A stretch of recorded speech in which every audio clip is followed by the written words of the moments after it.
Quand on change les règles de la vie politique, quand on change la manière de faire, évidemment, il y a toujours une phase d'interrogation chez les gens.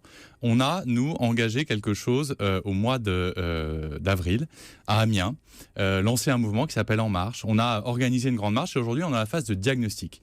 Et je peux comprendre qu'il y ait des personnes qui, se rendant à cette soirée hier à Strasbourg, il y en aura une la semaine prochaine au Mans et la semaine suivante à Montpellier, eh bien, aient voulu entendre plus de propositions. Parce qu'on est un peu dans la dictature de l'urgence, il faudrait ne pas, en tout cas, nous, on souhaite ne pas y céder.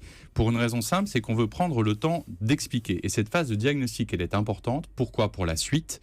Parce que si on ne sait pas d'où l'on part, on ne peut pas expliquer où l'on va. Et c'est ça, la démarche que nous avons engagée. Alexis Bachelet, est-ce que vous êtes d'accord, vous, député PS, pour attendre de savoir ce que sera le programme éventuel d'Emmanuel Macron ?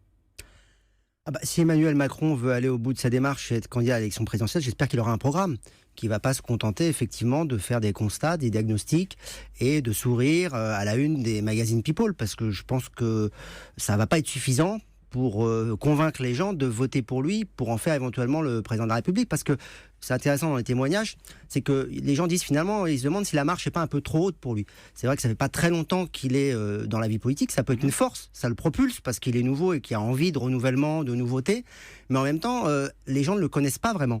Et donc ils peuvent aussi se dire, est-ce qu'on va remettre le bouton nucléaire, est-ce qu'on va remettre...